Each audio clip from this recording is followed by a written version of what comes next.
আচ্ছা, আমরা আমাদের চারপাশের এই যে জগৎ, এটাকে দেখি কিভাবে?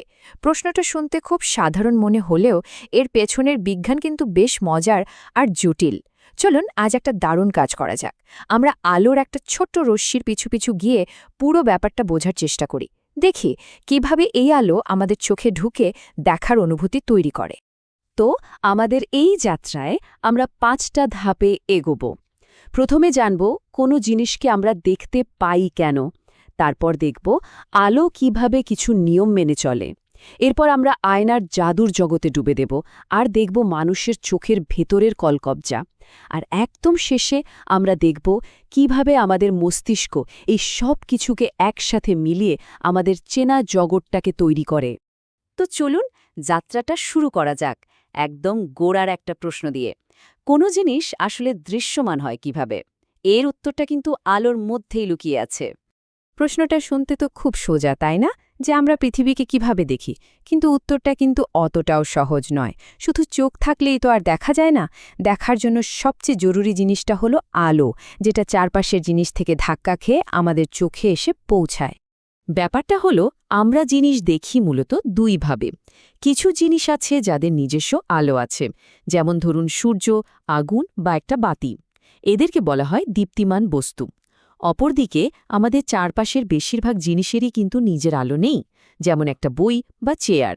এরা অন্যের আলো আমাদের দিকে ফেরত পাঠায় বা বলা যায় প্রতিফলিত করে। এদেরকে বলা হয় দীপ্যমান বস্তু।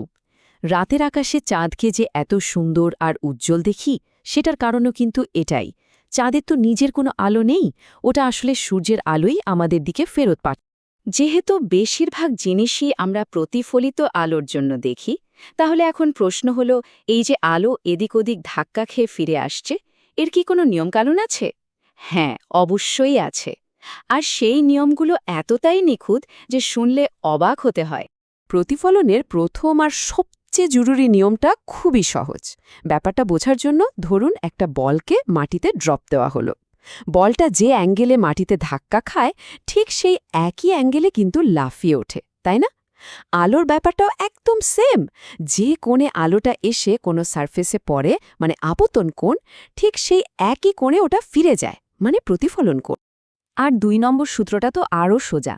যে আলোটা আসছে, যে আলোটা ধাক্কা খেয়ে ফিরে যাচ্ছে, আর ওই ধাক্কা খাওয়ার পয়েন্টে যদি একটা 90 ডিগ্রির কাল্পনিক লাইন বা অভিলম্ব টানা হয়, এই ৩টে জিনিস সবসময় একই সমতলে থাকবে।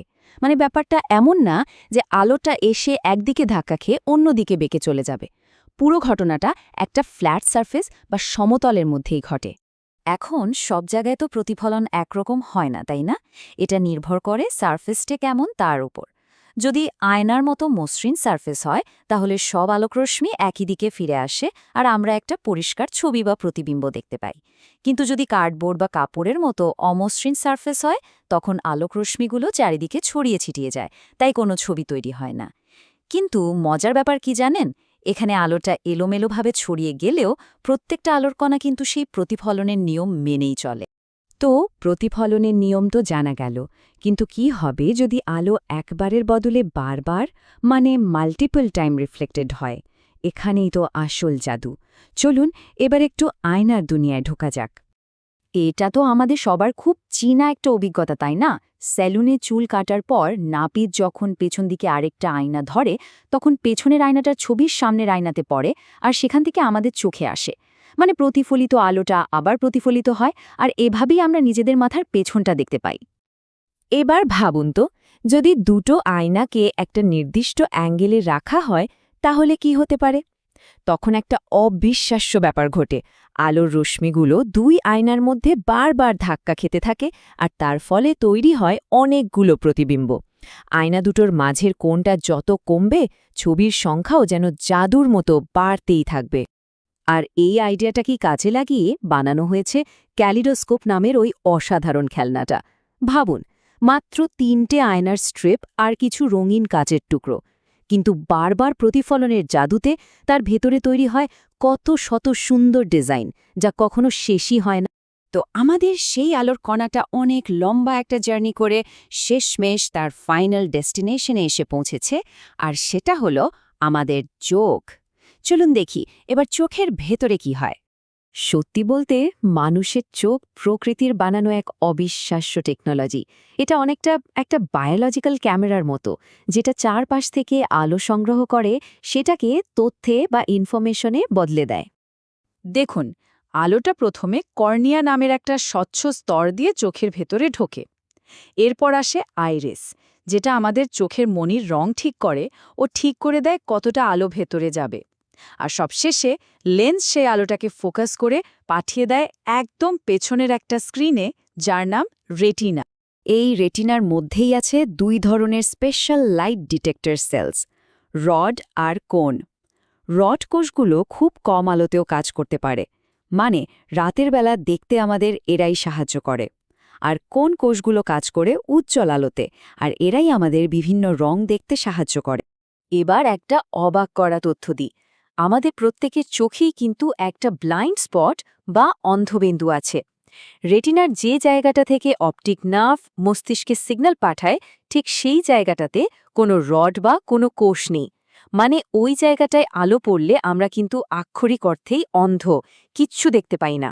তাহলে চোখের কাজ তো মোটামুটি শেষ। ও আলোটাকে রিসিভ করে একটা সিগন্যাল বানিয়ে দিল। কিন্তু আসল দেখার কাজটা কিন্তু এখনও বাকি আছে। সেই ফাইনাল কাজটা করে আমাদের ব্রেন বা মস্তিষ্ক। আচ্ছা, কখনো কি ভেবে দেখেছেন, চোখের সামনে থেকে কোনো জিনিস সরে গেলেও সেটার একটা রেশ কিন্তু আমাদের চোখে থেকে যায়। ঠিক কতক্ষণের জন্য? 1 সেকেন্ডের 16 ভাগের 1 ভাগ সময়ের জন্য। এই ব্যাপারটাকে বলে পারসিস্টেন্স অফ ভিশন বা দৃষ্টির স্থায়িত্ব। এই আইডিয়াটাকেই খুব সুন্দরভাবে কাজে লাগায়।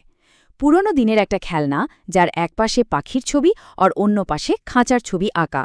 এটাকে দ্রুত ঘোরালে কি হয়? পাখি আর খাঁচার দুটো আলাদা ছবি আমাদের ব্রেনে এত তাড়াতাড়ি পরপর আসে যে ব্রেন দুটোকে আলাদা করতে পারে না। তখন দুটো ছবি মিলে গিয়ে আমাদের মনে হয়, আরে পাখিটা তো খাঁচার ভেতরেই আছে।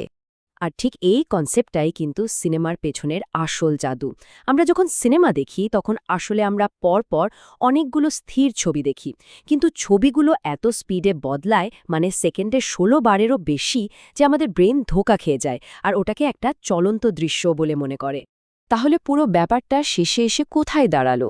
আমাদের চোখ শুধু আলোটাকে রিসিভ করছে, আর মস্তিষ্ক সেই সিগন্যাল থেকে আমাদের জন্য একটা ছবি বানিয়ে দিচ্ছে। তাহলে প্রশ্নটা হলো, আমরা আসলে কি দেখছি? যা দেখছি সেটা কি আসল জগৎ, নাকি আমাদের মস্তিষ্কের তৈরি করা একটা ভার্সন? ব্যাপারটা কিন্তু ভাবার মতো, তাই